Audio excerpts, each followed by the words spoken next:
شروع کرتی ہوں اللہ تعالیٰ کے نام کے ساتھ جو بڑا مہربان نہایت رحم کرنے والا ہے۔ آپ صلی اللہ علیہ وآلہ وسلم سے لوگ حیض کے بارے میں سوال کرتے ہیں، کہہ دیجئے کہ وہ گندگی ہے، حالت حیض میں عورتوں سے الگ رہو اور جب تک وہ پاک نہ ہو جائیں ان کے قریب نہ جاؤ۔ ہاں، جب وہ پاک ہو جائیں تو ان کے پاس جاؤ، یہاں سے اللہ نے تمہیں اجازت دی ہے۔ اللہ توبہ کرنے والوں کو اور پاک رہنے والوں کو پسند فرماتا ہے۔ تمہاری بیویاں تمہاری کھیتیاں ہیں، اپنی کھیتیوں میں جس طرح چاہو آؤ اور اپنے لیے نیک اعمال آگے بھیجو اور اللہ تعالیٰ سے ڈرتے رہا کرو اور جان رکھو کہ تم اس سے ملنے والے ہو اور ایمان والوں کو خوشخبری سنا دیجیے۔ اور اللہ تعالیٰ کو اپنی قسموں کا اس طرح نشانہ نہ بناؤ کہ بھلائی اور پرہیزگاری اور لوگوں کے درمیان کی اصلاح کو چھوڑ بیٹھو، اور اللہ تعالیٰ سننے والا جاننے والا ہے۔ اللہ تعالیٰ تمہیں تمہاری ان قسموں پر نہ پکڑے گا جو پختہ نہ ہوں، ہاں اس کی پکڑ اس چیز پر ہے جو تمہارے دلوں کا فعل ہو۔ اللہ تعالیٰ بخشنے والا اور بردبار ہے۔ جو لوگ اپنی بیویوں سے تعلق نہ رکھنے کی قسمیں کھائیں ان کے لیے 4 مہینے کی مدت ہے، پھر اگر وہ لوٹ آئیں تو اللہ تعالیٰ بھی بخشنے والا مہربان ہے، اور اگر طلاق کا ہی قصد کر لیں تو اللہ تعالیٰ سننے والا جاننے والا ہے۔ طلاق والی عورتیں اپنے آپ کو 3 حیض تک روکے رکھیں، انہیں حلال نہیں کہ اللہ نے ان کے رحم میں جو پیدا کیا اسے چھپائیں۔ اگر انہیں اللہ تعالیٰ پر اور قیامت کے دن پر ایمان ہو، ان کی خامد اس مدت میں انہیں لوٹا لینے کے پورے حقدار ہیں، اگر ان کا ارادہ اصلاح کا ہو، اور عورتوں کے بھی ویسے ہی حق ہیں جیسے ان پر مردوں کے ہیں، اچھائی کے ساتھ۔ ہاں، مردوں کو عورتوں پر فضیلت ہے اور اللہ تعالیٰ غالب ہے، حکمت والا ہے۔ طلاق زیادہ سے زیادہ 2 بار ہونی چاہیے۔ اس کے بعد شوہر کے لیے 2 ہی راستے ہیں، یا تو قاعدے کے مطابق بیوی کو روک رکھے یعنی طلاق سے رجوع کر لے، یا خوش اسلوبی سے چھوڑ دے یعنی رجوع کے بغیر عدت گزر جانے دے۔ اور اے شوہرو، تمہارے لیے حلال نہیں کہ تم نے ان بیویوں کو جو کچھ دیا ہوا ہو وہ طلاق کے بدلے ان سے واپس لو، الا یہ کہ دونوں کو اس بات کا اندیشہ ہو کہ وہ نکاح باقی رکھنے کی صورت میں اللہ کی مقرر کی ہوئی حدوں کو قائم نہیں رکھ سکیں گے۔ چنانچہ اگر تمہیں اس بات کا اندیشہ ہو کہ وہ دونوں اللہ کی حدود کو قائم نہ رکھ سکیں گے تو ان دونوں کے لیے اس میں کوئی گناہ نہیں ہے کہ عورت مالی معاوضہ دے کر علیحدگی حاصل کر لے۔ یہ اللہ کی مقرر کی ہوئی حدود ہیں، لہٰذا ان سے تجاوز نہ کرو،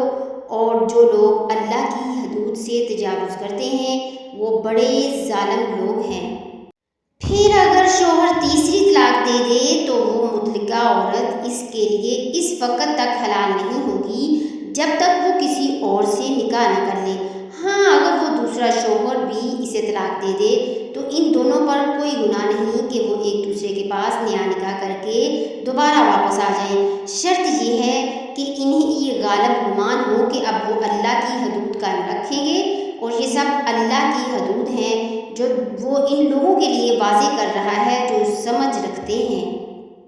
اور جب تم نے عورتوں کو طلاق دے دی ہو اور وہ اپنی عدت کے قریب پہنچ جائیں تو یا تو ان کو بھلائی کے ساتھ اپنی زوجیت میں روک رکھو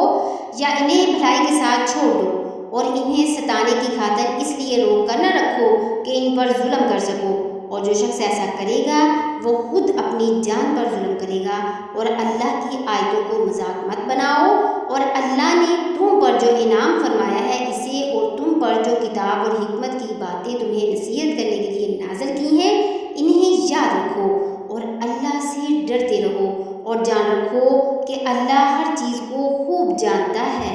اور جب تم نے عورتوں کو طلاق دے دی ہو اور وہ اپنی عدت کو پہنچ جائیں تو اے میکے والو، انہیں اس بات سے منع نہ کرو کہ وہ اپنے پہلے شوہروں سے دوبارہ نکاح کریں، شرط یہ ہے کہ وہ بھلائی کے ساتھ ایک دوسرے سے راضی ہو گئے ہوں۔ ان باتوں کی نصیحت تم میں سے ان لوگوں کو کی جا رہی ہے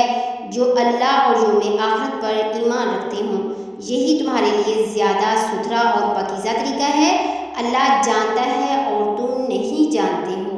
اور مائیں اپنے بچوں کو پورے 2 سال تک دودھ پلائیں۔ یہ مدت ان کے لیے ہے جو دودھ پلانے کی مدت پوری کرنا چاہیں اور جس باپ کا وہ بچہ اس پر واجب ہے کہ وہ معروف طریقے پر ان ماؤں کے کھانے اور لباس کا خرچ اٹھائے۔ ہاں، کسی شخص کو اس کی وسعت سے زیادہ تکلیف نہیں دی جاتی، نہ تو ماں کو اپنے بچے کی وجہ سے ستایا جائے اور نہ باپ کو اپنے بچے کی وجہ سے، اور اسی طرح کی ذمہ داری وارث پر بھی ہے۔ پھر اگر وہ دونوں یعنی والدین آپس کی رضامندی اور باہمی مشورے سے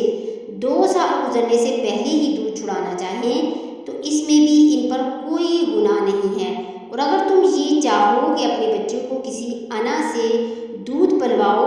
تو بھی تم پر کوئی گناہ نہیں، جبکہ تم نے جو اجرت ٹھہرائی تھی وہ دودھ پلانے والی انا کو بھلے طریقے سے دے دو، اور اللہ سے ڈرتے رہو اور جان رکھو کہ اللہ تمہارے سارے کاموں کو اچھی طرح دیکھ رہا ہے۔ اور تم میں سے وہ لوگ جو وفات پا جائیں اور بیویاں چھوڑ کر جائیں تو وہ بیویاں اپنے آپ کو 4 مہینے اور 10 دن انتظار میں رکھیں گی۔ پھر جب وہ اپنی عدت کی میعاد کو پہنچ جائیں تو وہ اپنے بارے میں جو کارروائی مثلاً دوسرا نکاح قاعدے کے مطابق کریں تو تم پر کچھ گناہ نہیں، اور جو کچھ تم کرتے ہو اللہ اس سے پوری طرح باخبر ہے۔